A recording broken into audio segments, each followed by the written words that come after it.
Boa noite a todos. Então, vamos dar início Boa noite. à aula de hoje. Vamos falar sobre compressores, tá? Deixa eu só aceitar o Guilherme ali. Ô, professora, tinha uns alunos ali que eu estava conversando com eles no chat que não estavam conseguindo entrar. Não sei se já entraram todos, eu também não estava. Aí depois, na terceira tentativa que entrou. Fernando entrou, o Antônio Fernando. entrou.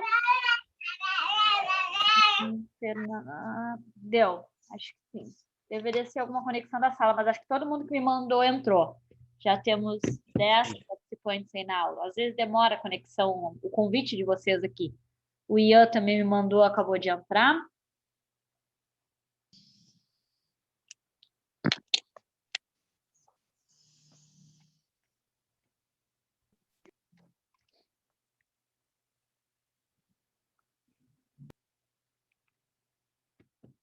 Vamos lá, então. Vou espelhar aqui a minha outra tela para vocês, a apresentação. E hoje a gente vai falar de compressores, tá?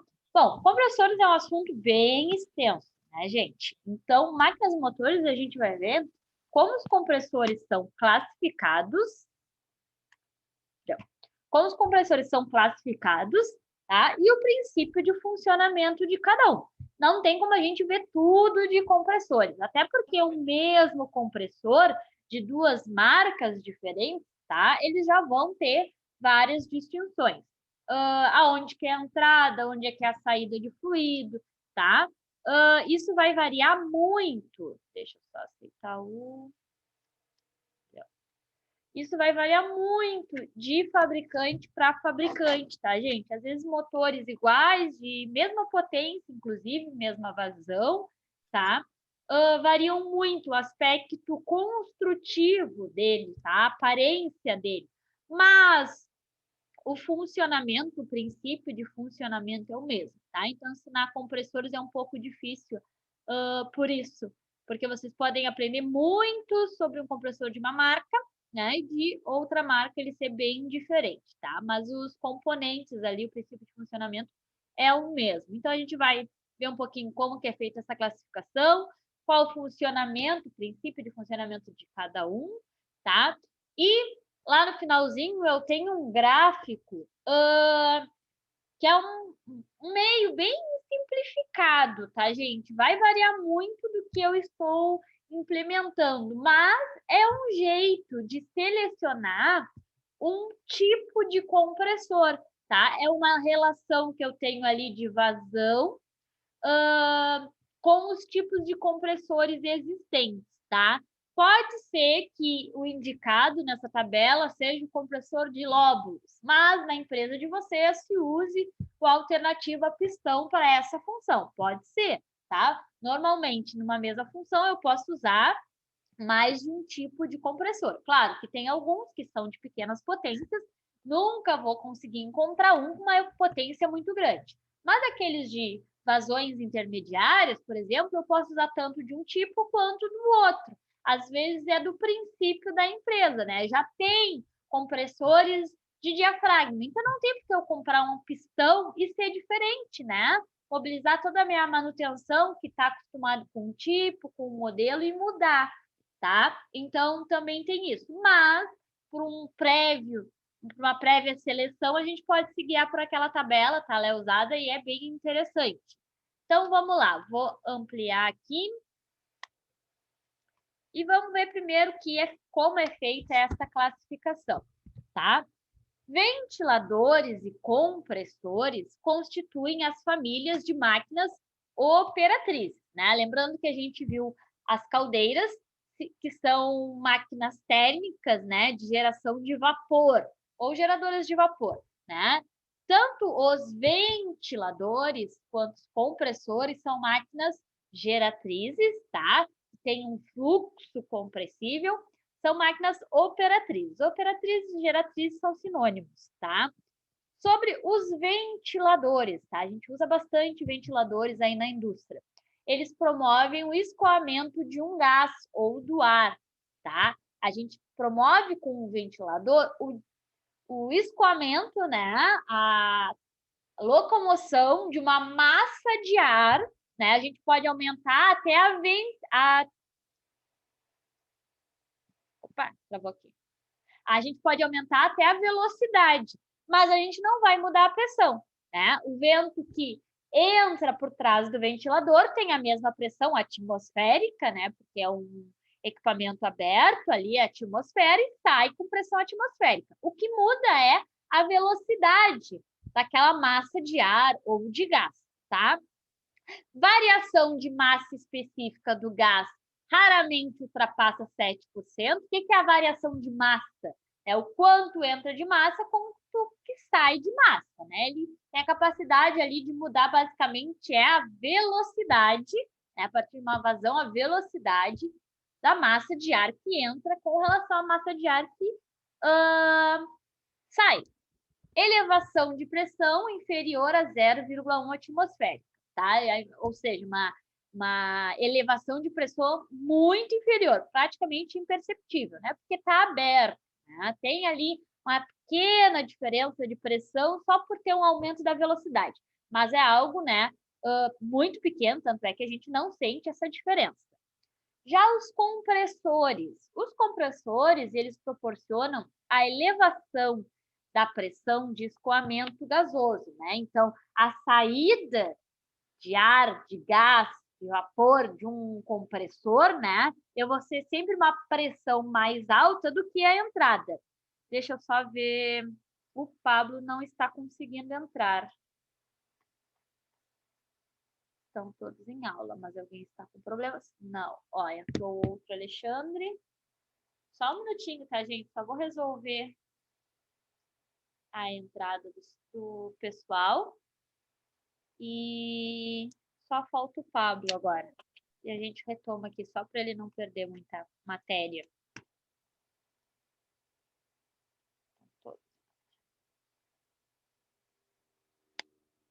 Ele tem que mandar o convite aqui para mim.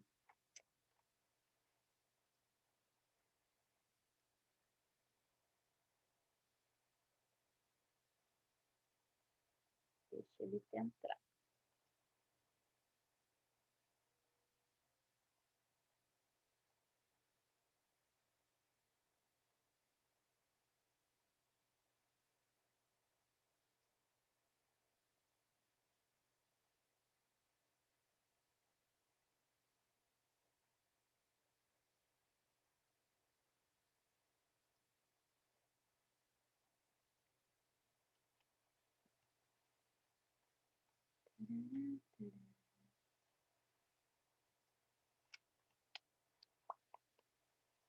Bom, vamos voltar lá então, enquanto ele tenta essa entrada aí.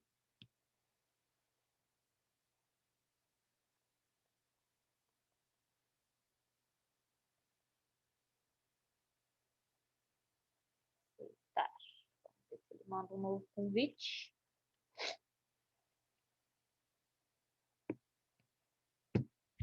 Bom, vamos conversando aos pouquinhos enquanto isso. Os compressores, então, né, promovem essa elevação de temperatura na descarga, na saída, né? A elevação de pressão de uma atmosfera até centenas de atmosferas, tá? Eu posso aumentar a pressão de forma muito considerável, né, na descarga. Há quem utilize a denominação sopradores para máquinas que operam com elevações de pressões pequenas, tá? Mas superiores aos limites usuais de ventiladores, tá? Na verdade, é um tipo de compressor, os sopradores, né? Compressores com baixo aumento da pressão de saída, tá?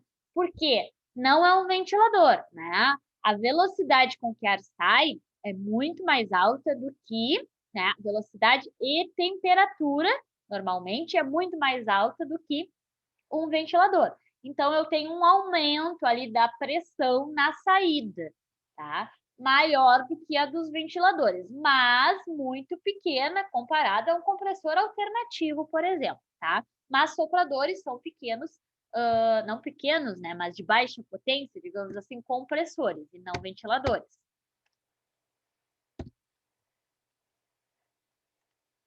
Quanto à classificação, tá? Compressores de ar podem ser de serviços ordinários, tá?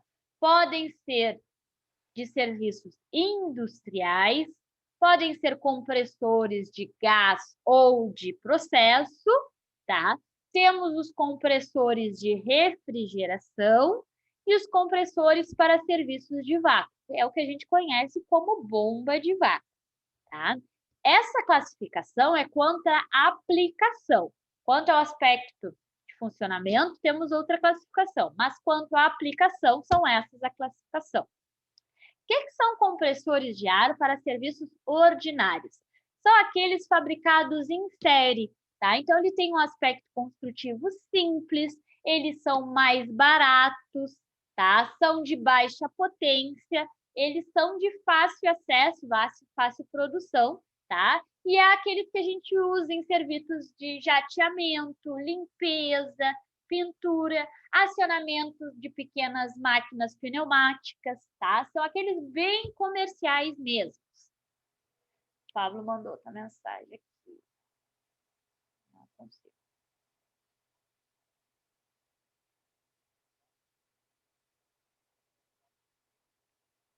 Ok, Pablo. Já os compressores de ar para serviços industriais, né? Centrais encarregadas do suprimento de ar, podem ser de grande porte, tá? Condições de operação costumam variar pouco, exceto a vazão, tá? Então, são aqueles que eu vou ter, né? Uma central de ar. Eu já não consigo comprar, né, pronta, normalmente ela é requerida, posso ter alguns modelos prontos, mas não é daqueles serviços ordinários que eu consigo, por exemplo, em um pequeno comércio ali, consigo comprar para alguns serviços, às vezes, domésticos ou comerciais pequenos. Tenho compressores de gás ou de processo, né? São variadas condições de operação. Compressor de ar com características anormais, tá? Como, por exemplo, aqueles utilizados nos fornos de craqueamento catalítico nas refinarias, tá? O que é o craqueamento? É um compressor de ar, tá? Só que ele tem características anormais. Tanto nas refinarias como em empresas que acabam trabalhando com reações químicas, várias das reações químicas acontecem, né, sobre... Opa, falhou aqui. Sobre a adição de oxigênio. Então, não basta, né, ser ali a minha caldeira aberta. Eu tenho que ter também adição de oxigênio direto, né? Na fundição, a gente encontra isso. Para tirar algumas impurezas, a gente faz jatos de ar, que é para o quê? Adicionar oxigênio nessa reação química. Na refinaria também, craqueamento nada mais é que craquelar, né, a estrutura do líquido que está lá, tá? A partir da adição de jatos de ar. Então, são compressores de ar, sim, só que ele tem algumas características, né? Além da vazão de ar, eu posso regular também a temperatura com que esse ar sai para facilitar ou dificultar essa reação química. Posso ter algum outro elemento além do oxigênio em si, tá? Compressores de gases também. Às vezes não é oxigênio que eu vou adicionar à minha mistura, é algum outro tipo de gás, né? Vou passar aquele gás forçado com uma certa vazão, com uma certa temperatura para facilitar as reações químicas. Tem os compressores de refrigeração, tá? Esses a gente vai ver bastante. Eles têm algumas características diferentes, né? Porque para refrigeração a gente precisa condições de sucção e descargas, né, bem específicas. Eu tenho um limite ali de pressão e temperatura e volume de sucção, tal como, né, também na descarga. Então, eu tenho que ter controles mais rigorosos. Podem existir compressores de refrigeração do mesmo tipo de outras aplicações. O tipo quanto ao princípio de funcionamento é o mesmo, mas as especificações deles são muito mais rígidas, né? Para eu, então, assegurar o correto funcionamento de um sistema de refrigeração. E utilizo, né, fluidos bastante específicos, né? No compressores de gás, mesmo que seja em processos ou nos compressores de ar mais simples, né? Normalmente o meu fluido é ar, ou ar misturado com alguma outra substância simples. Já os compressores de refrigeração, eles usam fluidos de refrigeração, tá? Então, são fluidos específicos, muitos deles são tóxicos, então eu tenho que ter algumas seguranças, né, para que esse sistema seja de fato hermético e não tenha vazamentos, né, ou contaminação da atmosfera. Compressores para serviços de vácuo, que são o que a gente chama de bomba de vácuo, né? Tem pressão de sucção subatmosfera, ou seja, né, menor que a pressão atmosférica. Pressão de descarga quase sempre atmosférica, normalmente utilizam ar, né, e apresentam características bastante próprias, né? Eles precisam ter uma certa potência, então, para conseguir realizar o vácuo em alguns sistemas e alguns elementos. Na indústria do petróleo e no processamento de petroquímico, né, esses compressores são usados, por exemplo, no estabelecimento de pressões necessárias às reações químicas, que eu uso aqueles lá compressores de ar de processo, no transporte de gases em pressões elevadas, tá? Às vezes eu preciso transformar o gás, né? Na aula passada, um dos colegas ainda me falou do refinamento do petróleo, a gente vai falar sobre isso. Então, eu preciso retirar, né, aquela substância em diferentes temperaturas de evaporação. E eu preciso forçar essa passada, né, essa passagem desse gás para ele ter uma certa velocidade.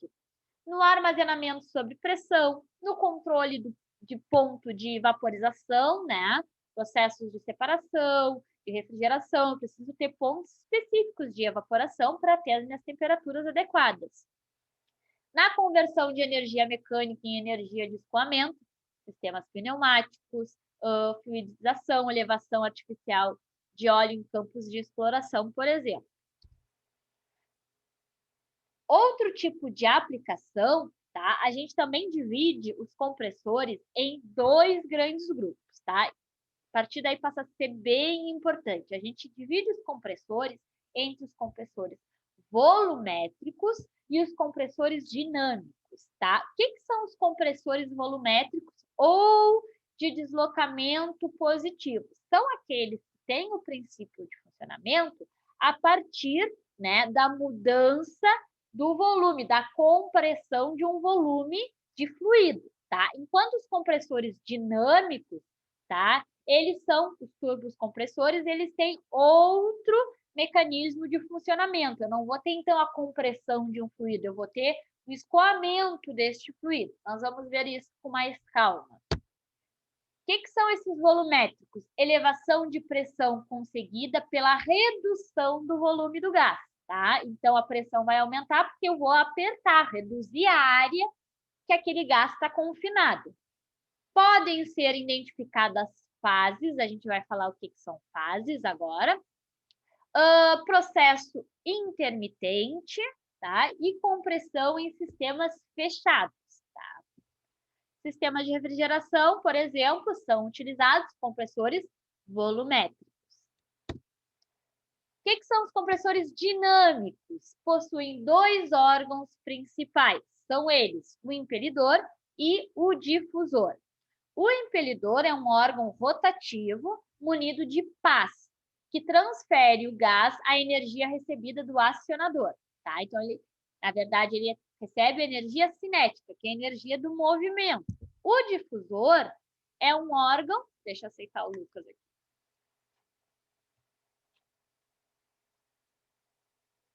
O difusor é um órgão fixo, né?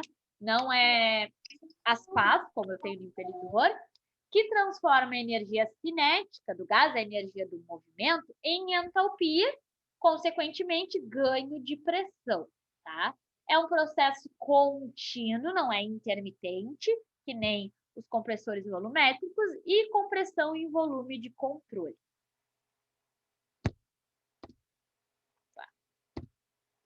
Aqui eu tenho um esquema, tá, da divisão dos principais tipos de compressores. Então, quais são os dois grandes grupos, gente?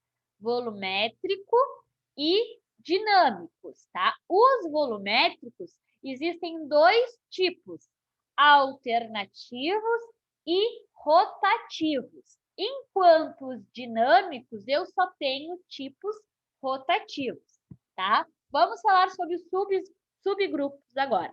Entre os alternativos, eu tenho os mais comuns, são o de pistão, tá? Mais comum. Tenho o de diafragma, que também é alternativo. É muito similar com o pistão, tá? Vocês vão ver que tem ali uma única diferença entre o pistão e o diafragma, mas o princípio de funcionamento é o mesmo, tá? O que se diferencia depois nos volumétricos? Os rotativos. Esse sim tem um princípio de funcionamento, né, diferente dos alternativos. Alternativos vai ser um movimento alternativo, enquanto o rotativo, o próprio nome diz, né, vai ser em função da rotação de algum elemento ali dentro. E o outro a partir da alternação dos movimentos. Nos rotativos, eu tenho motores de compressão rotativos a palhetas, tá? Parafusos, palhetas e parafusos, mas o parafuso, por exemplo, é bem comum. E lóbulos, tá? Lóbulos também é bem comum para aplicações simples.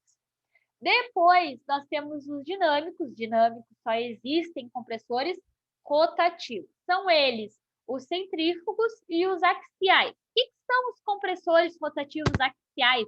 São o que a gente conhece por turbinas. Por exemplo, turbinas de avião, de aeronaves, são compressores rotativos axiais, tá? Bem específicos, né? Bem modernos, mas são compressores rotativos axiais. Vamos falar um pouquinho sobre cada um deles. Quer ir tranquilo, pessoal? Tranquilo. Então, vamos lá falar cada um deles. Vamos falar primeiro, né, sobre os compressores alternativos, que são os mais comuns, tá? Ele tem um sistema de biela-manivela, né, para converter o movimento. Deixa eu aceitar o colega.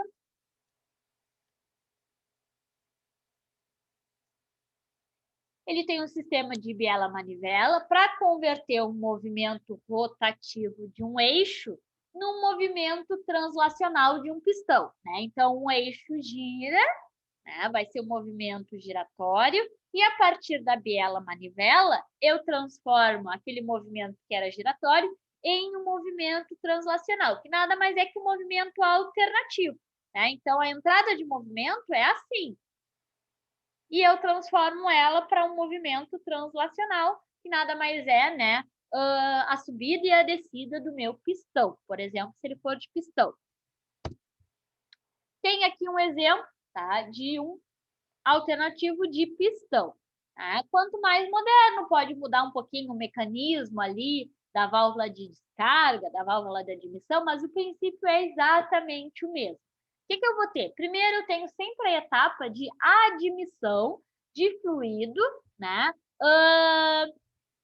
no meu cilindro. Quando o pistão está na parte mais alta, né, eu tenho pouquíssimo fluido ali, tá? Nunca fica sem fluido. Existe uma partezinha que a gente chama, tá, de espaço morto, ou compressão morta, ou cilindro morto, tá? Relativo ao morto, porque eu não consigo, de fato, comprimir todo o fluido que estava ali. Fica como se fosse sempre um restinho, tá? Ali no meu cilindro. Então, quando o pistão está lá em cima, vai começar a etapa de admissão. Ele vai girar, tá? Vai acontecer, então, a expansão aqui, ó, do meu fluido, né? Quando eu estou expandindo o meu fluido, né? A pressão desta câmara aqui, que a gente chama o interior do cilindro de câmara, vai ser o quê? Menor que a pressão atmosférica, tá? O ar, ele tem essa característica de andar do ambiente de maior pressão para o de menor pressão. Então, aqui, ó, o pistão, ele nunca vai estar encostado nessas válvulas, sempre vai ter um restinho aqui, tá, gente? Então, ele vai descer, vai fazer um movimento de expansão do fluido, e como a pressão interna vai estar menor que a pressão externa, o que vai acontecer? A minha válvula de admissão vai abrir, né? A partir dessa força de pressão maior para a pressão menor, e vai entrar fluido até o ponto zero aqui, né? Até onde meu pistão chegar no ponto mais baixo. Quando chegar nesse ponto mais baixo, vai estar entrando fluido, vai cessar, porque a minha câmara vai estar cheia e o fluido lá dentro vai estar na mesma pressão atmosférica. Quando as pressões são iguais, as válvulas, né, ficam fechadas. Elas só abrem quando eu tenho essa diferença de pressão. Então, quando o meu pistão está lá embaixo, minha câmara está cheia, as minhas duas válvulas estão fechadas. E aí o pistão vai terminar o seu giro, né? Então ele vai subir novamente e vai comprimindo este fluido. Vai chegar, que é essa figura aqui, ó, a de baixo do lado esquerdo, né? Conforme ele vai subindo, a válvula não abre direto, tá, gente? A válvula aguenta um certo limite de pressão, justamente para eu mandar a descarga com uma pressão, né, específica, né? Aquela pressão. Se eu quero que a pressão seja mais alta, aquela válvula ali, né, vai aguentar mais ainda. Se eu quero uma diferença de pressão baixa, ela logo vai abrir. Mas ela vai ter um limite de pressão ali que vai aguentar. O pistão está subindo, está comprimindo o meu fluido, e quando ele chega numa certa pressão, a pressão de acionamento da válvula de descarga, a pressão do interior do meu cilindro vai estar consideravelmente mais alta que a pressão atmosférica fora. Então, o que vai acontecer? Vai abrir automaticamente, né, a minha válvula de descarga e esse meu fluido, né, vai ser descarregado. Tá? As válvulas são bem parecidas com isso aqui. Tá? A válvula de admissão fica aqui na parte inferior, porque ela precisa descer, e a válvula de descarga fica aqui na parte superior, porque ela precisa se levantar para o fluido sair. Tá? E aí vai acontecer, então, esse ciclo inúmeras vezes. Devido ao funcionamento automático dessas válvulas, não sou eu que mando abrir ou mando fechar, é a diferença de pressão, tá? O compressor alternativo aspira e descarga o gás respectivamente nas pressões instantaneamente reinantes, né? Na tubulação de sucção e na tubulação de descarga, tá? Então, a minha válvula ali vai ser capaz de aguentar apenas essa diferença de pressão, né? Pré-determinada. Tenho aqui a imagem de um compressor alternativo de pistão, tá? Esses dois aqui tem 2 pistões, mas eu trouxe um videozinho que é mais interessante da gente ver. Todos os modelos aí eu trouxe um videozinho para vocês verem o funcionamento dele. O compressor funciona da seguinte maneira. O ar atmosférico entra no compressor através da válvula de admissão do cilindro de baixa pressão. Enquanto o pistão está descendo, o ar é sugado para dentro. Em seguida, a válvula de admissão se fecha e o pistão empurra o ar para cima.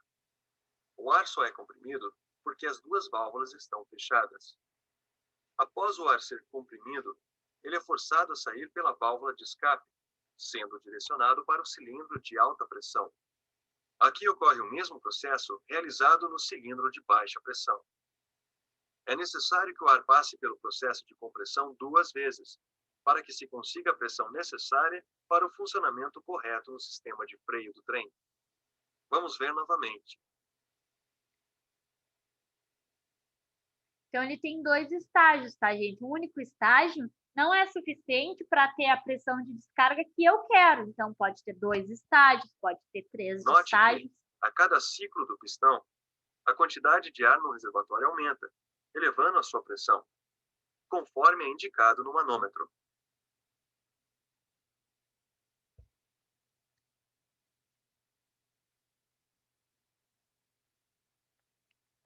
Tá? Então, dependendo da pressão de descarga que eu tenho, eu posso ter diferentes níveis, tá? Posso ter vários ciclos.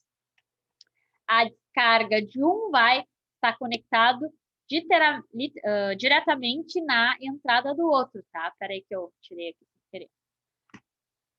Vamos falar sobre os compressores alternativos de diafragma. Deixa eu botar vocês para o lado aqui.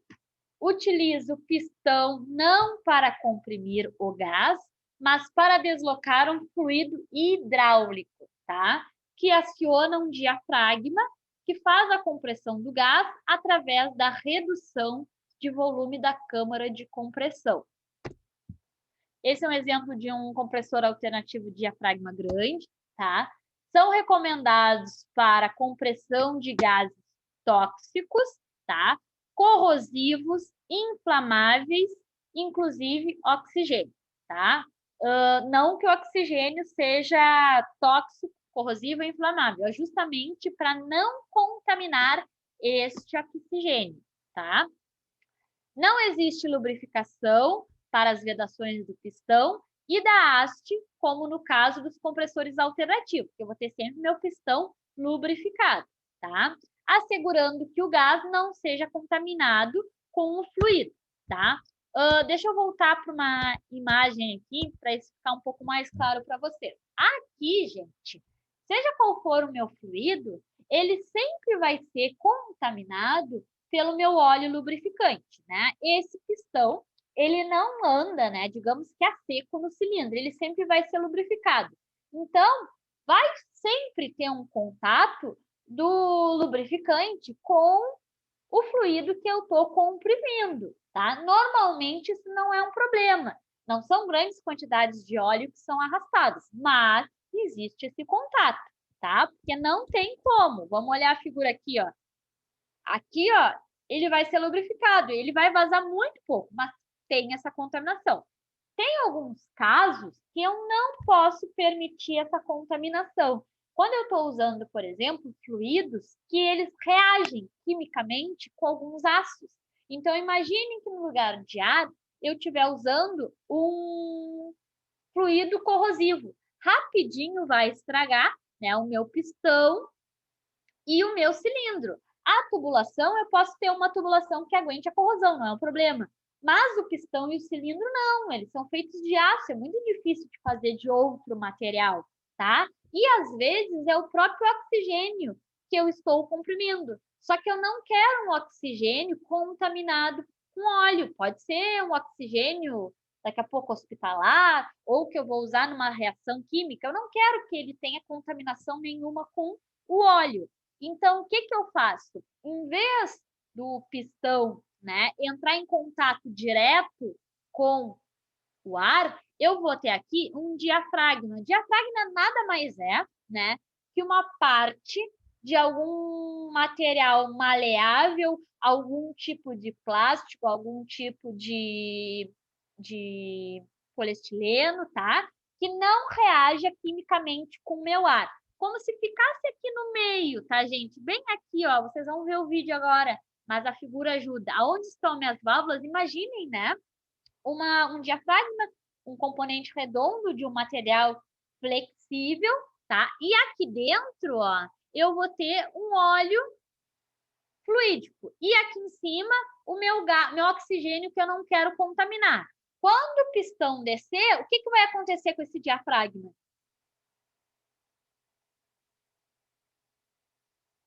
Vai descer junto? Vai descer junto, porque ele é maleável, tá? Imaginem que se vocês botem ali... Vocês já devem ter brincado de stop, né? Que a gente botava um balão amarrado num cano e jogava umas bolinhas. Já fizeram isso, né? Não? Só eu?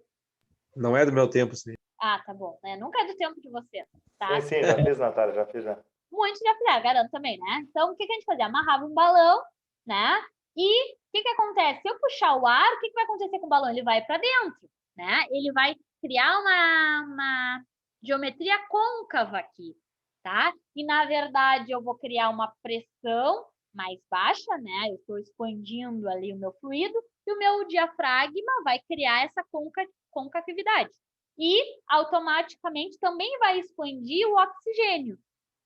Quando eu pressionar o meu cilindro voltar, vai acontecer a mesma coisa. Só que agora o meu diafragma vai estar assim, ó, com uma concavidade, né, para cima, né, assim, digamos, pressionando o fluido, tá? Nada mais é que um elemento que tá ali no meio do oxigênio e do pistão. É que não pode ter só essa material sólido, tem que ter um fluido aqui no meio, tá? Pode ser qualquer fluido aqui. E vai ter, então, esse material divisor entre o fluido que eu quero isolar, que seja tóxico, que seja corrosivo, ou um ar que eu quero ter extremamente puro, o meu diafragma, um fluido que vai ser comprimido, um fluido qualquer, e esse fluido aqui né, nunca vai ser contaminado pelo óleo, porque quem vai ser contaminado pelo óleo? O fluido que está abaixo do diafragma em contato direto com o pistão, tá? Vamos botar um videozinho aqui que eu acho que vai ficar um pouco mais claro. Mas eu imagino que vocês tenham... Opa, não é isso. Imagino que vocês tenham entendido a ideia, tá? E o princípio de funcionamento dele é muito parecido com a alternativa. Eu só tenho esse elemento, então, de separação. Ai, exagero esse som. Peraí.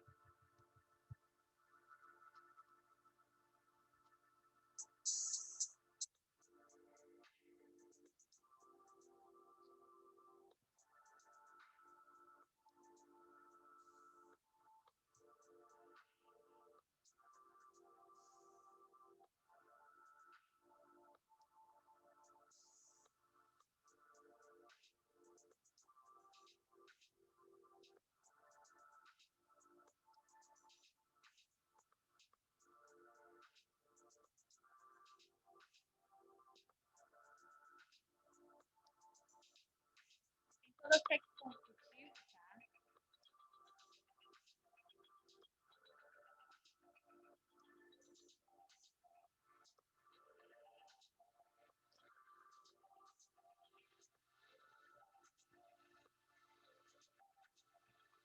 Agora ele vai chegar no diafragma. Eu não encontrei um vídeo só com a parte do diafragma. Ó, eu tenho uma biela manivela, então, vai transformar o movimento giratório em um movimento linear, né?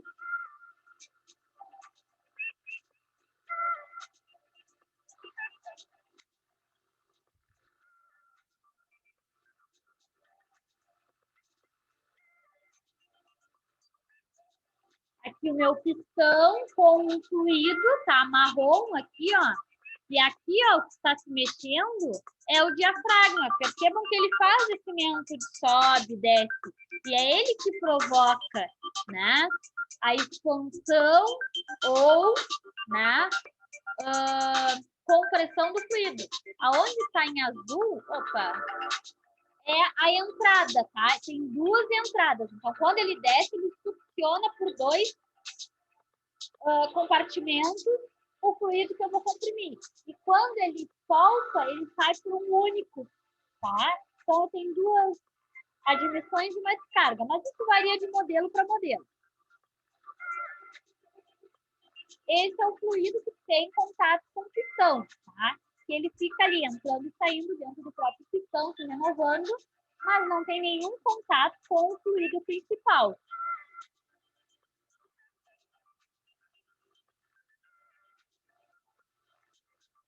De novo aqui, ó, diafragma, tem gente que chama de membrana, tá? É a mesma coisa.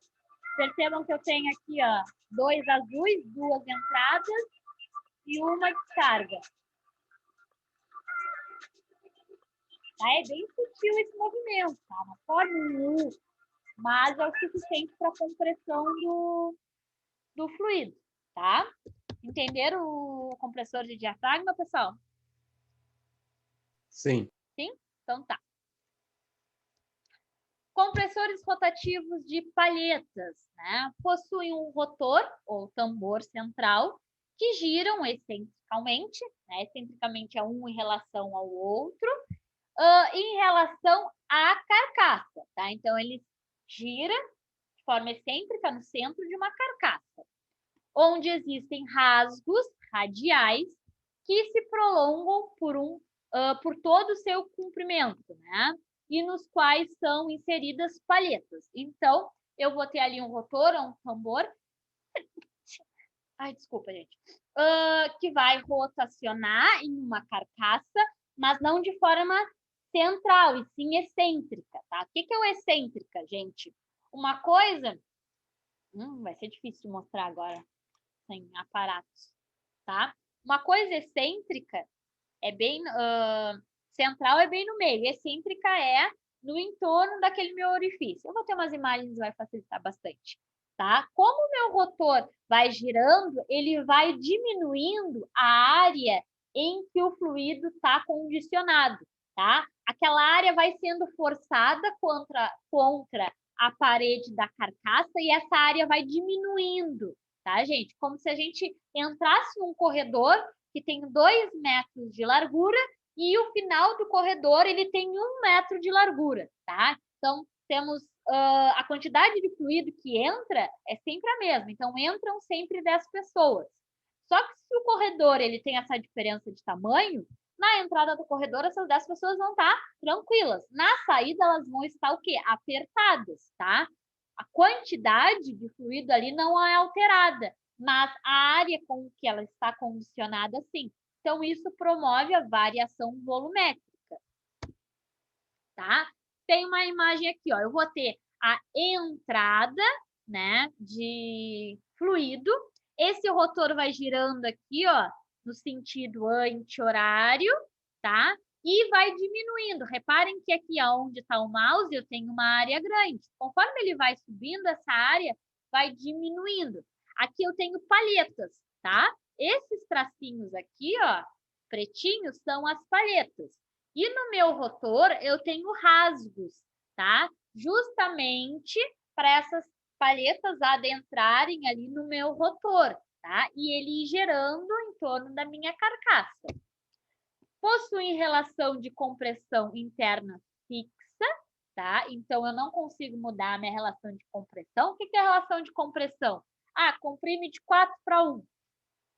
A pressão de saída, o volume de saída é 4 vezes menor que o volume de entrada. Aí eu tenho que fazer uma relação com a pressão.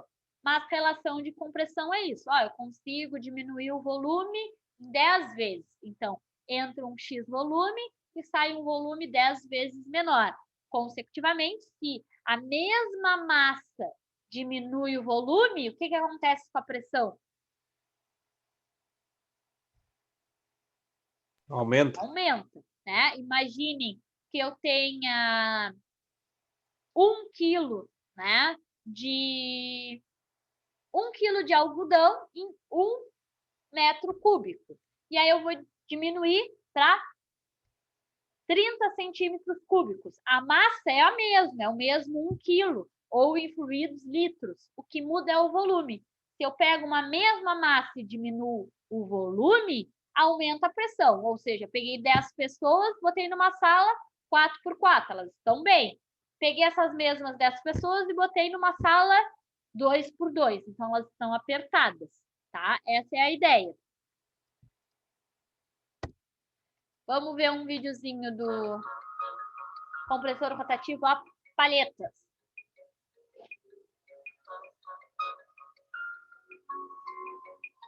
Eu tenho... Opa, deixa eu ver o que eu fui colega. Ok, gravei o vídeo de vocês, achei que daria. Tenho compressores rotativos a palhetas, tá? Com potências altas, então eles não vêm o compressor sozinho, né? Vem dentro dessa caixa com vários sensores. Ai, desculpa, hoje tá difícil. Ontem tava um calorão, hoje esfriou, uma baita chuva. Rinite tá que tá. É o coronavírus. Não, não é coronavírus. Para que eu ainda não peguei. Nem vou.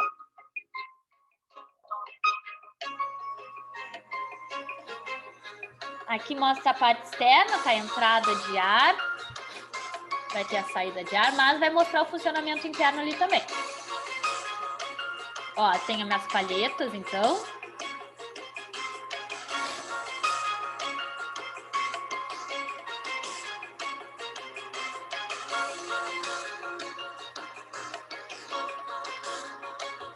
Uma trilha sonora bem dramática.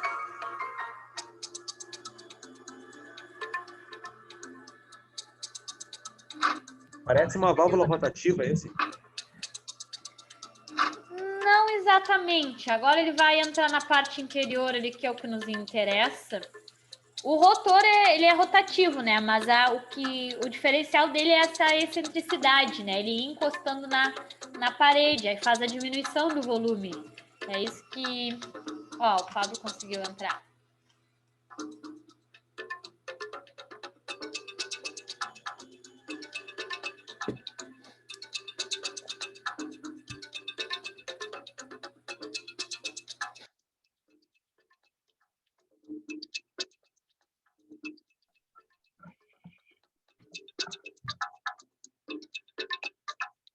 vai entrando, olha, reparem aqui, ó, ele entra aonde tem uma grande área. O meu rotor vai girando e vai diminuindo essa área. É isso que promove, perceba a diferença de cores, ó, ele entra numa área maior e ele vai sendo arrastado para uma área menor. Por isso as ranhuras, tá, no rotor, que é para ter esse movimento da paleta. Lá no início a paleta está longe. Como está mais próximo da carcaça aqui, né, essa paleta vai se mexendo e vai diminuindo a área do meu fluido. Então, com isso, eu promovo a elevação da pressão.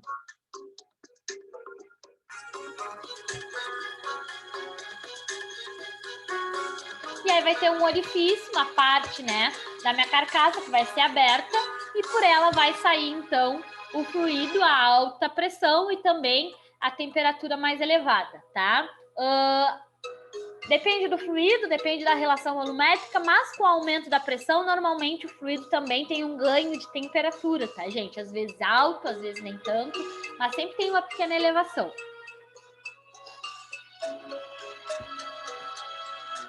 Agora ele vai ser descarregado em um meio específico, tá? Mas o que eu queria que vocês entendessem fosse aquela parte ali do rotor. Isso aqui que nós vimos no desenho, tá? O que acontece com essas palhetas aqui?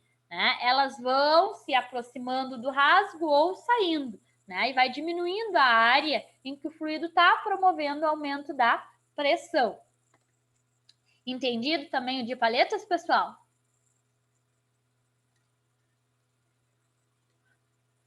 Sim? Ou querem que eu passe o videozinho de novo?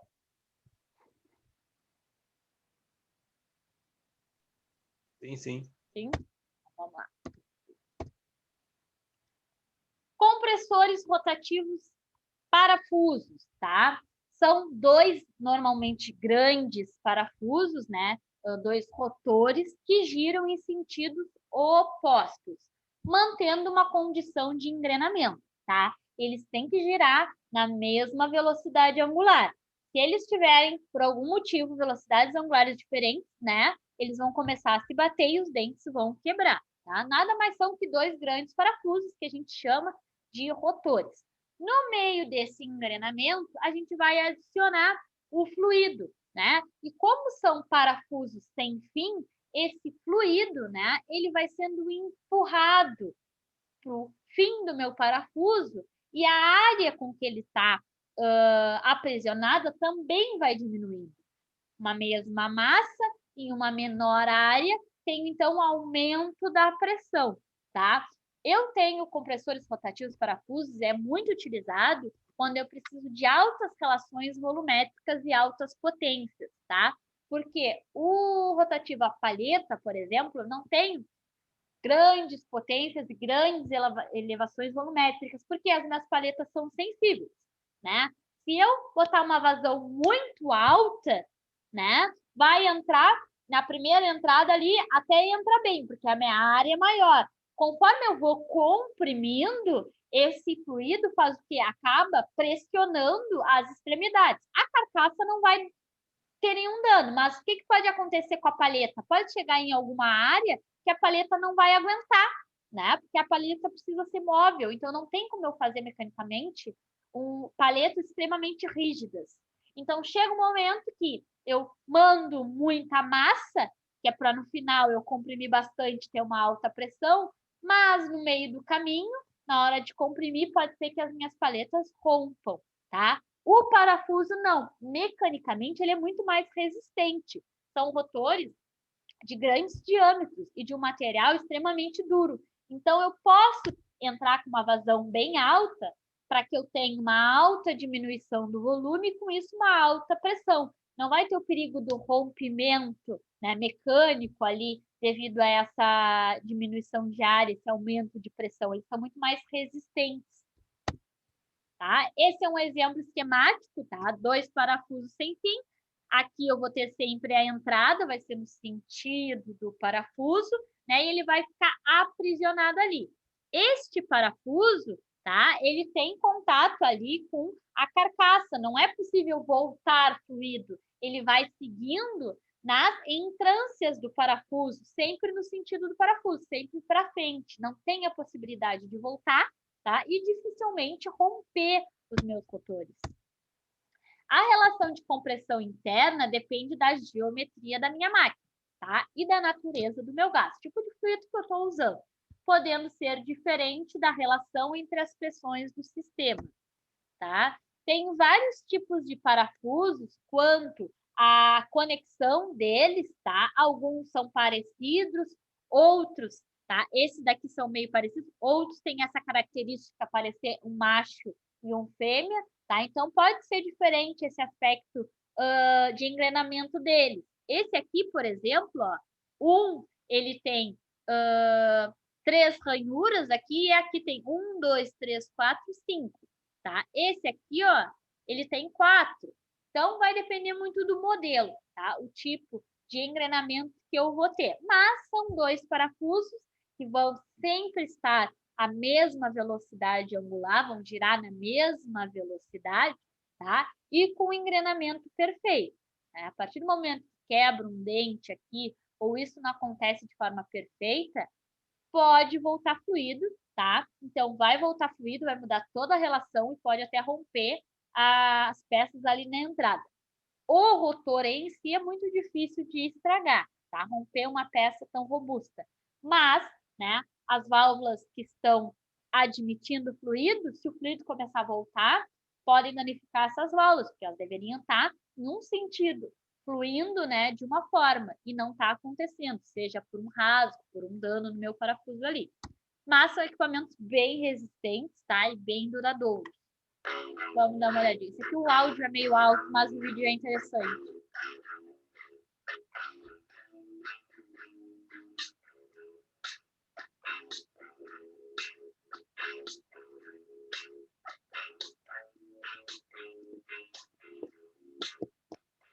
Meus parafusos, então, tá? Eles têm essa característica de parecer um motor de carro, digamos assim. Enquanto as paletas vêm normalmente dentro de uma caixinha.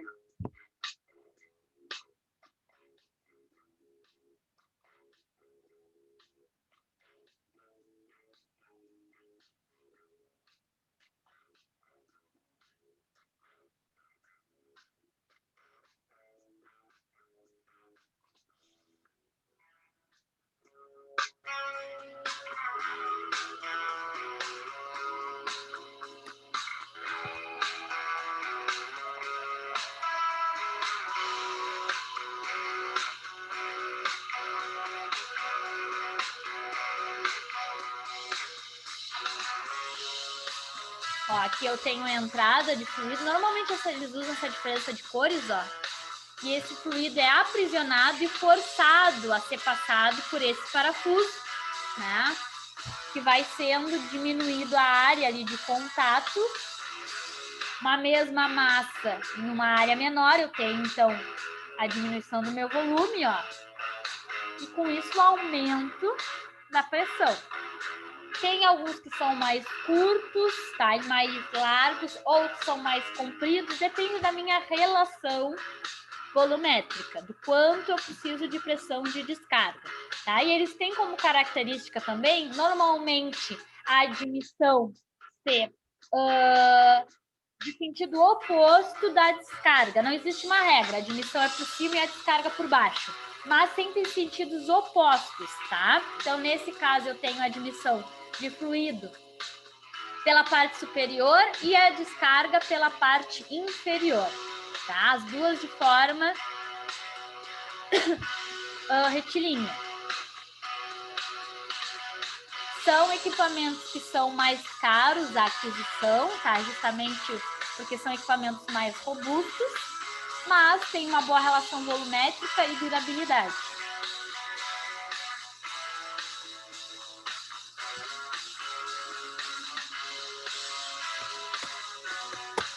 Agora ele fica mostrando, porque ele faz uma certa propagandazinha da marca, como os vídeos aí. Bom, tem os compressores rotativos de lóbulos, tá? São compressores mais simples. Eles possuem 2 rotores que giram em sentidos opostos, tá? Mantendo uma folga muito pequena no ponto de tangência entre si em relação à carcaça, tá? Então, são 2 lóbulos que vão que tem um certo engrenamento, tá? Mas eles proporcionam uma baixa relação volumétrica. Eu não consigo uma pressão de descarga alta nesse tipo de compressor. Mas, em contrapartida, quando eu preciso de pressões mais baixas, eles são compressores mais simples, mais baratos. A manutenção dele é bem simples, ele não tem muitos mecanismos que darem problema, tá? Então, eu tenho o quê? 2 lóbulos, tá? Aqui embaixo eu tenho o sistema de compressão dele. São 2 lóbulos que também, né, vão ter um princípio volumétrico. Aqui, ó, em branco, eu tenho ar à pressão atmosférica. Normalmente, o fluido utilizado nesse tipo de compressor é o ar, tá, gente? É para eu ter um ar pressurizado, então, mas não valores muito grandes de pressão. Então, o ar vai entrar, tá? Vai sendo fechado esse orifício aqui, ó. E esse ar que entra num certo volume, tá? Quando esse lóbulo ele fica de forma horizontal, o que acontece? Ele aprisiona essa massa de ar e depois descarrega essa massa de ar com uma pressão mais elevada, tá? E depois vai repetir o lóbulo inferior.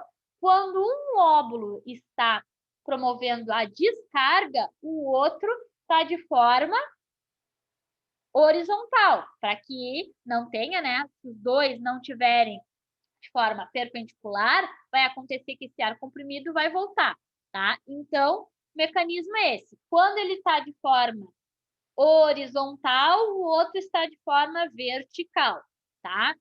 Primeiro, um fica horizontal e o outro vertical, está acontecendo a compressão. Depois ele faz mais um giro, o que estava horizontal passa a ficar vertical e o que estava vertical passa a ficar horizontal. E acontece a descarga. No novo ciclo, o que iria acontecer aqui? O ar ia ser comprimido na parte de baixo, tá? Então, ora ele comprime no lóbulo de cima, ora ele comprime no lóbulo de baixo. Descarga e comprime novamente. Percebam que a variação de massa aqui é bem pequena, né, gente? Está entrando ar e diminui muito pouco esse volume aqui. Por isso que eu tenho uma baixa pressão de descarga.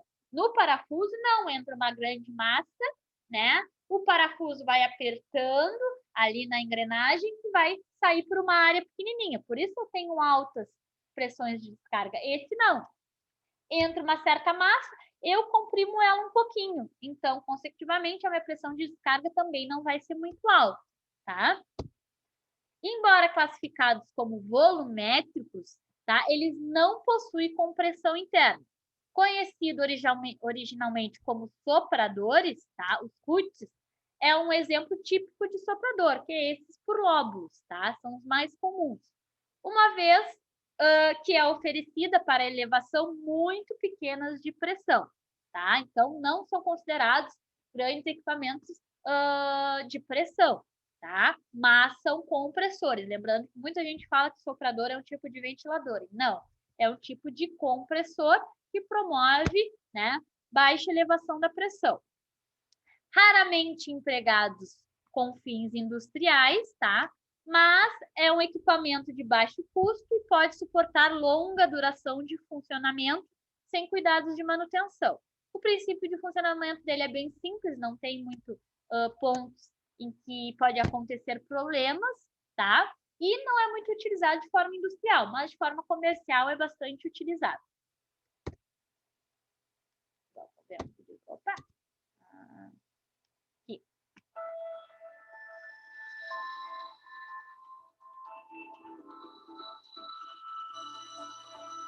Os lóbulos também normalmente são de aço, tá? Então, como ele é simples e os elementos são de aço, ele é muito duradouro, tá, gente? Não necessariamente eu preciso ter lóbulos com 2 lóbulos com 2 pontas. Esse aqui, por exemplo, tem 3, tá? O mais comum é 2 e 3, mas podem existir mais pontas nos lóbulos, tá, gente? O exemplo da figura que a gente viu era só 2, esse é 3, tá? E o tanto o lóbulo de cima quanto o lóbulo de baixo vai ter o mesmo número de pontas, tá? Para ter esse engrenamento perfeito aí. Então, ele promove um ar, né, a uma velocidade mais alta, às vezes temperatura também, mas com uma diferença de pressão pequena. Vamos entrar dentro dos compressores rotativos centrífugos, né? Aqueles que são dinâmicos. Lembrando que todos que a gente viu agora são compressores volumétricos, que são os mais utilizados, tá? Na área industrial, eletrotécnica, mecânica aí, tá? Mas a gente precisa ter uma noção do que são os rotativos centrífugos e os axiais, tá? Os axiais é mais difícil, né? Da gente ver, só caso vocês trabalhem ou com a parte naval, né? Ou com a parte da aeronáutica aí, né? Normalmente utilizado em turbinas, mas a gente precisa ter uma noção do funcionamento deles aí. O gás nos rotativos centrífugos, né? São aspirados continuamente pela abertura central do impelidor e descarregado pela periferia do mesmo, tá? Pela superfície ali, no movimento provocado pela força centrífuga que surge devido à rotação, tá? Então, a entrada vai ser de forma axial. O que é de forma axial? É reta, tá? Então, vai entrar por aqui e vai sair de forma radial. O que é de forma radial? É no sentido do raio do compressor. Então, o sentido de entrada é diferente do sentido de saída, tá? Os que nós vimos agora, nenhum tinha descarga radial. Todos tinham a descarga axial. Ou saía por cima, ou saía por baixo, ou saía por lado. Mas nunca de forma radial. O centrífugo tem essa característica, tá? Turbinas, a gente vai ver bastante esses centrífugos quando a gente for entrar lá na parte de energias, né? Porque turbinas de usinas hidrelétricas, por exemplo, usam alguns modelos de compressores rotativos centrífugos. Claro que o fluido, né, vai ser água, não vai ser um outro fluido. Tem alguns tipos axiais também, mas o mais comum em usinas hidrelétricas, né, eu vou utilizar a força da água, uma energia mecânica, para gerar energia elétrica, são compressores rotativos centrífugos. Operando em fluxo contínuo, por que em fluxo contínuo? Lembrem lá que os alternativos, né, entrava um pouco de fluido, estabilizava, pressurizava e saía. Então, isso é um processo intermitente, vai acontecendo por partes.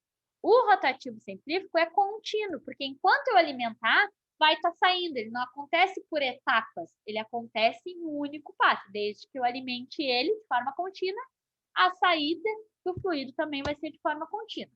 É incapaz de proporcionar grandes elevações de pressão. Assim, os utilizados em processos industriais são de múltiplo estágio, porque um não é capaz de elevar a temperatura a pressão de uma forma significativa. Então, eu coloco vários em sequência, né?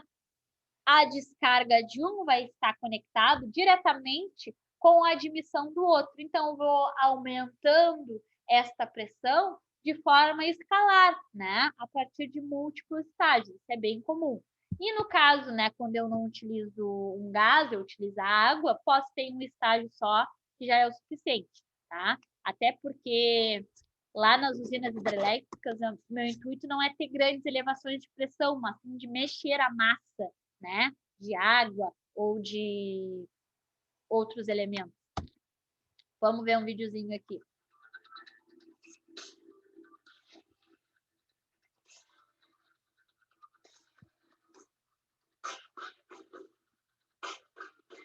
Cameron Compression Systems.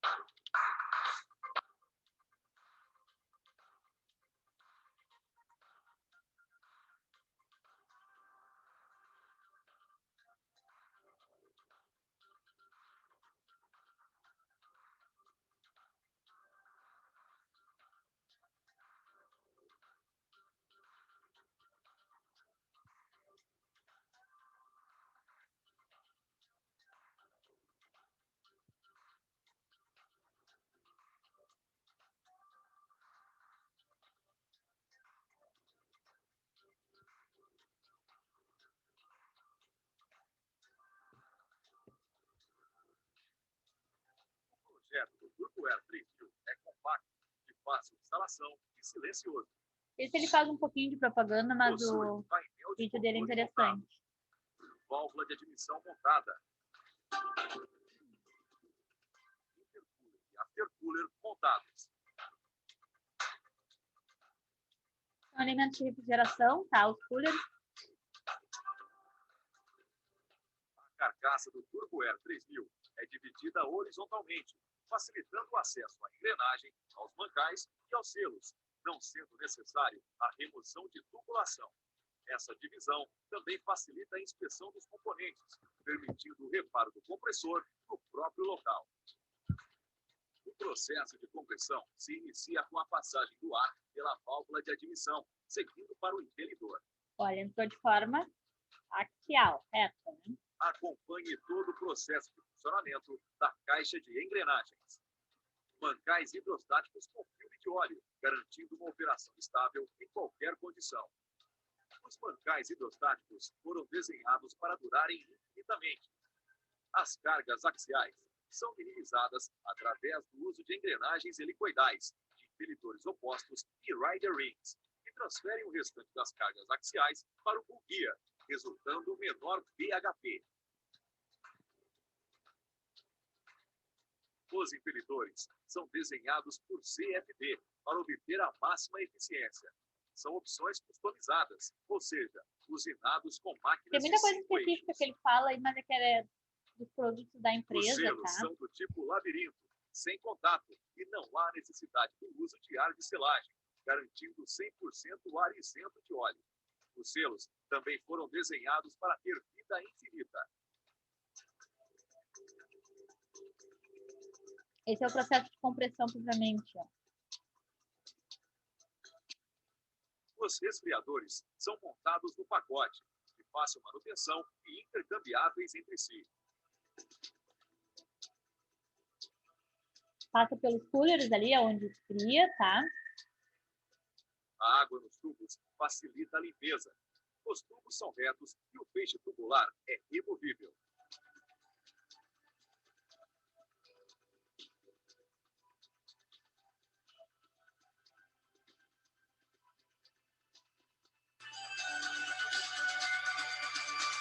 Ele passa por diferentes estágios dentro do mesmo compressor, tá, gente? Por que que Sistema de resfria? lubrificação. Porque se eu passar por Sistema vários de óleo estágios Turbo sem Air 3000 resfriar, compacto, vai chegar lá no contendo final duas a uma bombas de temperatura óleo, muito principal alta. e outra Não é do meu auxiliar interesse elétrica. ter uma descarga com temperatura altíssima, e sim com pressão alta, tá? Então, passa de uma turbina ali, né, centrífuga, aumenta a pressão e, como eu falei para vocês, automaticamente também aumenta a temperatura. Então, eu tenho ali o dispositivo de coolers, tá? Quando sai da descarga de uma turbina ali, né, sai da descarga, antes de entrar na outra, eu passo por um cooler para resfriar, tá? Diminuir a temperatura, mas a pressão, ela mais ou menos se mantém, tá? Claro que se eu resfriar, a pressão baixa um pouquinho, mas muito pouco, perto do aumento que ela teve na passagem, né, da turbina ali. E aí entra na outra. O aumento da pressão vai sendo significativo sem um grande aumento da temperatura, tá? Quando eu tenho vários estágios, é bem comum eu ter o resfriamento intermediário, justamente por isso. Temos também, por último, mas não menos importante, os compressores axiais, né? Projeto, construção e operação das mais sofisticadas, né, vem sendo utilizada. São aquelas turbinas utilizadas em aviões, tá? Às vezes utilizadas em navios. São dotadas de um tambor rotativo, em cuja periferia ali são dispostas séries de pás em arranjos circulares igualmente espalhados. Quando o rotor é posicionado na máquina, esses arranjos ficam intercalados por arranjos semelhantes, tá? Fixados ao longo da carcaça. Então, eu vou ter um rotor que vai girar de forma excêntrica, tá? Vou ter um aumento da temperatura, mas no caso de turbinas, além, né, do fato de ter o mecanismo, eu também, às vezes, tenho pequenas combustões, tá? Podendo ser comparado com motor de combustão interna, tá? Por isso que ele fica um pouco mais complexo. E as usabilidades dele são bem pontuais para esse caso que eu falei para vocês aí. Cada par formado por um conjunto de pás móveis e outras fixas, né, constitui um estágio de compressão. Então, passa por uma pá, vai ser um estágio. Dentro de um compressor, eu tenho diferentes estágios. As pás móveis transmitem ao gás energia cinética, energia de movimento, tá? E de entalpia. E as pás fixas produzem uma deflexão do escoamento, tá? O que força a ocorrência de um processo de difusão. Tá? Então, tem, às vezes, compressores rotativos axiais muito grandes, por exemplo, as turbinas de avião são extremamente grandes, tá? Mas não acontece só de forma isolada a partir de um compressor rotativo da parte mecânica. E tem também a combustão interna, por isso que ele se torna um pouquinho mais complexo. Nós vamos ver mais adiante motores de compressão interna, então fica um pouquinho mais fácil de entender o compressor rotativo, tá? Esse vídeo da motor rotativo eu vou passar para vocês depois, mas não vamos passar ele agora, tá? Ele é uma turbina, é um caso bem raro da gente ver, tá? E ele tá todo em inglês também, a explicação dele não tá muito boa. Vamos conversar um pouquinho sobre ciclos teóricos de compressão, tá? Os compressores a palheta e parafuso não possuem volume morto, tá? Essa é uma das vantagens que a gente tem que ter noção.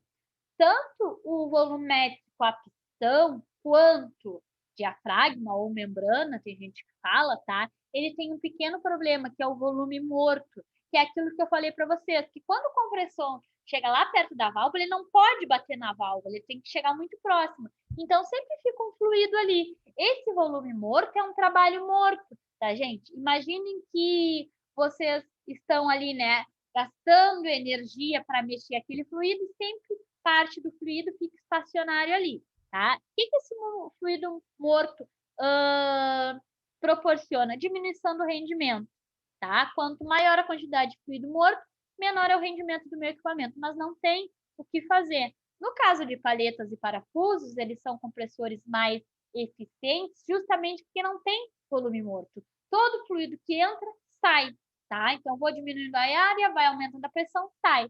Por isso que normalmente são compressores que têm relação volumétrica melhor e rendimentos melhores também, tá?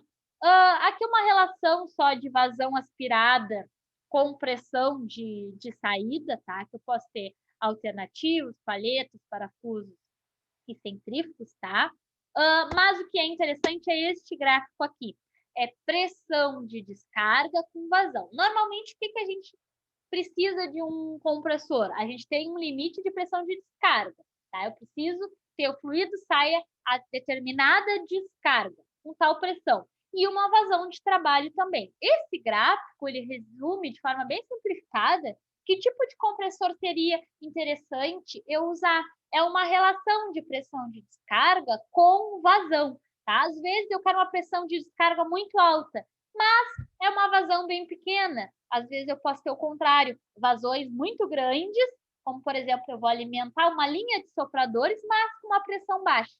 Então, a gente poderia selecionar, digamos assim, um compressor a partir deste gráfico aí. Como que a gente faz? A gente vai adotar um valor, né, específico de pressão. A pressão está em PSI, tá? E a vazão em CFM, tá? Esse é um gráfico específico. Se vocês quiserem outras unidades, não precisa nem converter. Normalmente a gente encontra esse gráfico com mesmo gráfico com unidades diferentes que eu desejo, tá? Posso ter metros cúbicos por hora, por exemplo, na vazão, tá? Mas como a gente faz a leitura deles é igual em todas as unidades, tá? A gente vai pegar o nosso valor de pressão de descarga, digamos que é 100, tá? Nossa pressão de descarga é 100 PSI, enquanto a nossa vazão é de 1000 CFM, tá? Então, a gente vai unir essas duas linhas. A gente vai aqui, ó, traçar uma reta em 100 e uma reta em 1000. O que é 1000? É a mesma coisa que 10 na 3, tá? O cruzamento dessa linha, reparem que o cruzamento é entre 100 de descarga e 1000 de vazão daria mais ou menos aonde eu tô com o meu mouse aqui. O que isso quer dizer? Tenho quadrados que especificam a área dos tipos de compressores. Então, para esses dados, que são relativamente baixos, eu poderia usar vários tipos. Poderia usar o parafuso, poderia usar o centrífugo múltiplos estágios, poderia usar alternativo, né, simples ou de vários estágios, o de lóbulos e o de palheta. Quais não seriam interessantes usar neste meu cruzamento aqui, ó? Não seria interessante usar o axial, o diafragma e o alternativo de múltiplos estágios, né? Porque estão mais longos. Se eu pensar em casos bem específicos, como, por exemplo, grandes vazões e baixas pressões, tá? Não vamos nem dar valores, mas interajam comigo. Se eu quero grandes vazões e pequenas pressões de descarga, quais compressores seriam interessantes?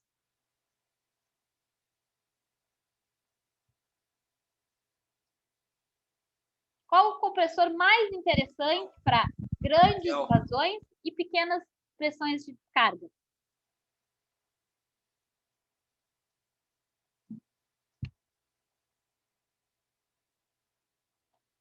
Em valores genéricos aí. Grandes vazões, tá? Então, vamos lá para fim da minha linha, grandes vazões, aqui, ó, 10 na 5, 10 na 6, e pequenas pressões de descarga, tá? Então, no máximo 1 ou 10 PSI. Estaríamos nessa região aqui, ó, de compressores axiais. Por isso que os axiais são mais interessantes para quando eu preciso de grandes vazões e pequenas pressões de descarga. O contrário, gente, pequenas vazões e grandes pressões de descarga. Quais seriam os mais interessantes?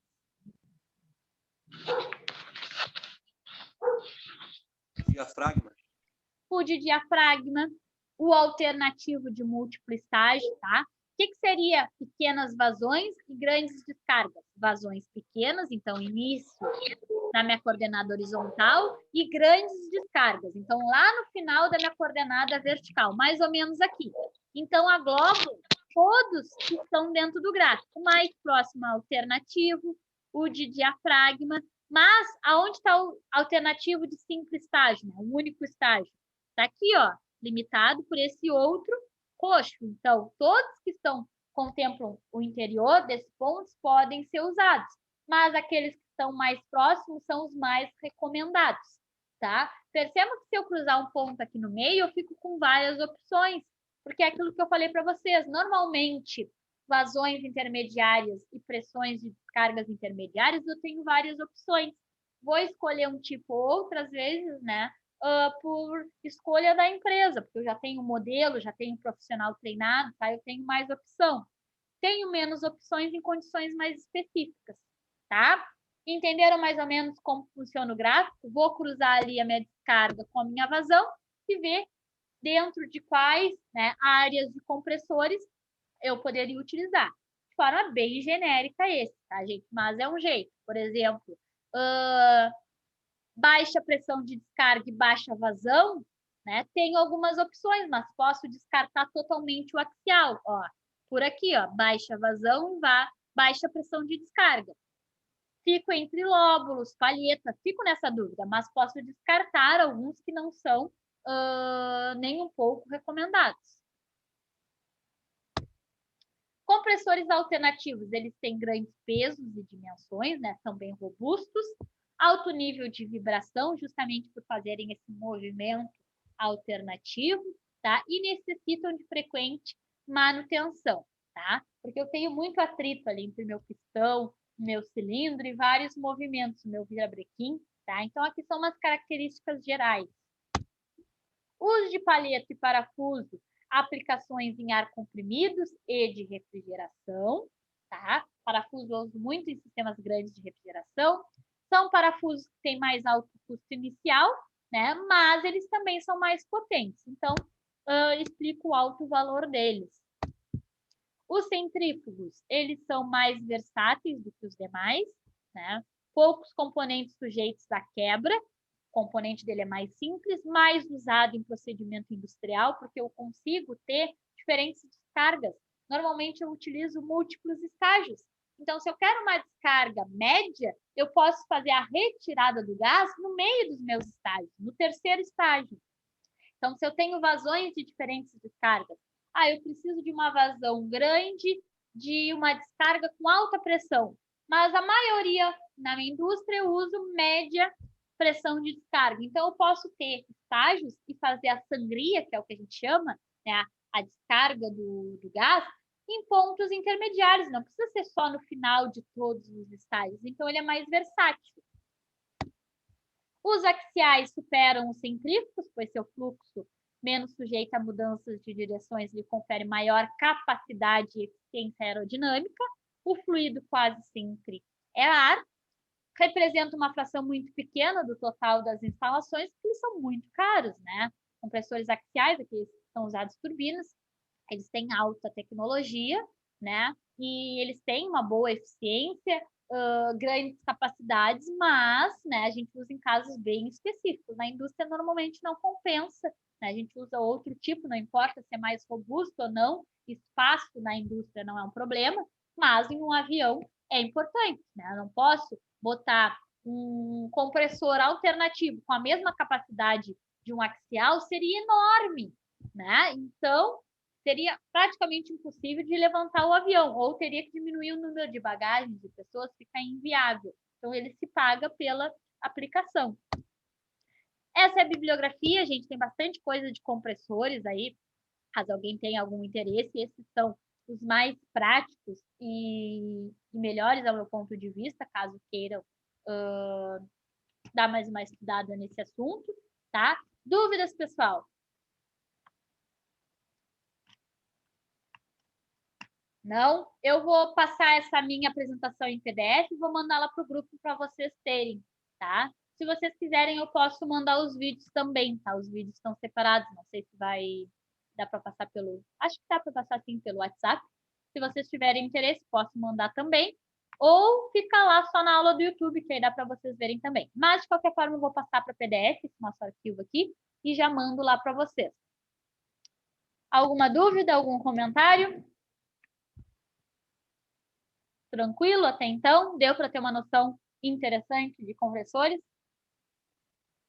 Então tá, pessoal. Vamos encerrar nossa aula aqui então. Boa noite para vocês.